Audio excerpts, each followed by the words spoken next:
David Cross can piss on the American flag, and then that was just a thing that happened and people could have opinions on it and voice them. That makes too much sense, right? Fuck me. Then in very awesome news, baseball may no longer be one of the most boring sports to watch on TV. My favorite sports to watch are football, hockey. It's so fast-paced. I'm so impressed by the non-stop action. You know, American football comes after that. Basketball is last for me. Sorry. But somewhere in that middle ground, there's baseball. I love to go to the field. It's awesome. But at home, it's kind of like there's just a lot of filler. And the thing that may take up all that filler time is awesome. It's this thing they call 3D, three-dimensional video. They installed this new tech at Yankee Stadium, and when I say new tech, like they've tried to do this before in other sports. This, so far from what I've seen, is the best implementation of it. And you just look at it, and it is jaw-dropping. But it is kind of funny, I want to say, that baseball, a sport that just really hates instant replay, just dragging its feet as far as implementation in the ways that it really should. Like that sport's gonna get the most badass replay technology. It's kind of funny, but I can't wait to see more of it. Then a news that kind of just makes you hate some people. A driver in LA seemingly on purpose went onto the Venice boardwalk and just hit people. 8 people are being treated for less serious injuries, 2 for serious and 1 for critical. There was also 1 fatality, a 32-year-old woman by the name of Alice Gruppioni. She was here reportedly on her honeymoon. And there's security camera footage of the whole thing. The footage showed a man that was parked by the beach who seemed to be watching the sunset for several minutes, until he got into his car where witnesses said he was going around 60 miles an hour straight into people. What's crazy is he got away until he reportedly turned himself in around 7 p.m. And this person of interest was 38-year-old Nathan Louise Campbell, who has now been arrested and booked on murder charges in connection to this incident. And it really does seem like this guy had to have done it on purpose. He went around barriers that are supposed to stop cars from doing this. Ultimately, it seemed like some crazy scumbag just wanted to hurt some people. And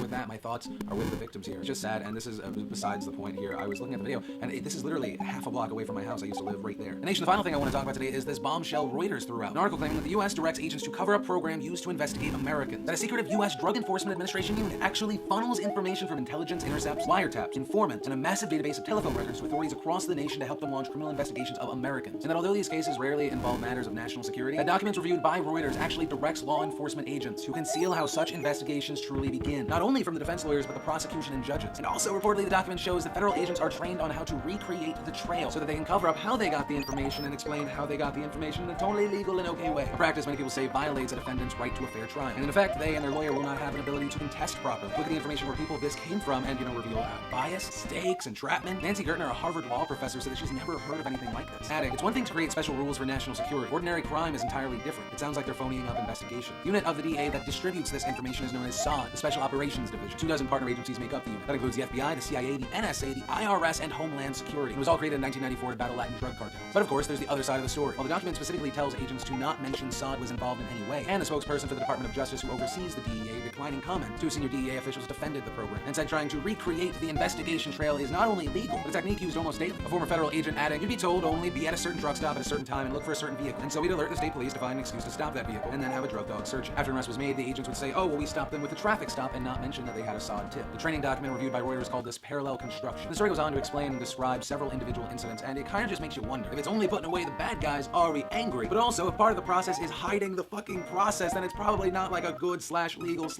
like completely okay process. So that's where my personal confusion and internal struggle comes from. Because I think you can say Latin drug cartel. I think you can call that terrorism. Have you seen the stories involving cartels? It's terrifying. And if we can get that information / tip / evidence from somewhere else and we're cutting out like the fatty parts of the government and it's actually all working together to put bad guys away, I say great, but why all this smoke and mirrors? Because part of me is torn if a drug dealer's bringing in drugs and like it's hardcore stuff, it's gonna kill kids. Or it's going to lead to something inherently bad and that guy gets pulled over and he gets arrested and he's gonna get served. Then they realize like the cops at the time didn't have probable cause to pull him over and he gets away. That pisses me off. But also by having this is a line being crossed, our human, our American rights being trampled on. So with this story breaking literally just hours before this video goes up, I'm not gonna make any grandiose claims, and I do want to see if the government says anything about this. Not that the past few months have made us just like really believe our government, but I'd at least like to see the picture they're trying to paint. But that being said, it does bring us to the question of the day. What do you think? Do you think that SOD in this story is an inherently bad thing? Do you think it's a good thing? It's gonna put more people away? Also, for those of you that are not 100% filled in today, I was in an awesome table talk video with Joe Beretta and Ross. I met the doctor and put in my resume, and probably a bunch of other stuff. If we get our internet fixed by the end of the day, there'll be links and annotations, do not worry. And of course, a big thanks to the sponsor of today's show, Netflix.com/PhillyD. You use that URL, you get a free month in streaming movies, and it helps out the show. But of course, as always, my name's Philip DeFranco. You've just been filled in. I love your faces, and I'll see you tomorrow.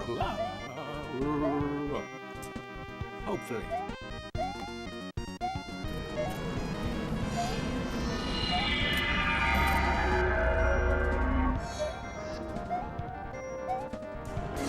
Ladies and gentlemen, let me get to the big breaking news, and we're going to have a guest coming on who's stood up and done the right thing and got a lot of attention. But look at these headlines. Exclusive, they tell you. It's really not exclusive. Now it's safe for the controlled press that they've been authorized to report on this to put out what's actually been going on for at least 20 years. Everything you do on the phone, cell phone, faxes, then emails is all tracked. And it's then handed out to local police at the threat fusion centers. U.S. directs agents to cover up program used to investigate Americans. A secret of U.S. Drug Enforcement Administration. Yeah, it's so secret they've got a substation a half mile from my house. And they all think they're movie stars. I drive by, they got all these new Corvettes and stuff they use to set people up, and all these women, these good-looking women they've got as operatives. You drive by them, and they've always got their sunglasses standing around the parking lot talking to each other. They're all movie stars. You're all walking dead. You've already been injected with cancer viruses by your masters. A bunch of government drug dealers. Anyways, excuse me, let's continue here.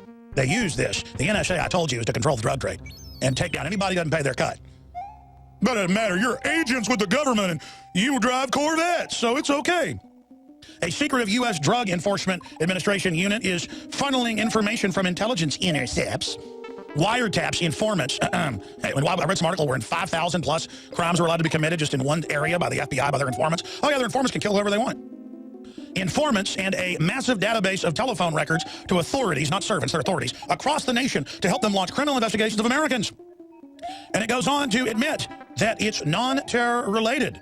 Although these cases were rarely involved national security issues, documents reviewed by Reuters show that law enforcement agents have been directed to conceal how such investigations truly begin, not only from defense lawyers, which is totally illegal, but also sometimes from prosecutors and judges. Yeah, because they haven't been let in on everything yet. As I told you, folks, I told you most police aren't let in on this, even at the threat fusion centers. Let me explain. It goes on to say that once they've already got the data without warrants, they go and create or recreate a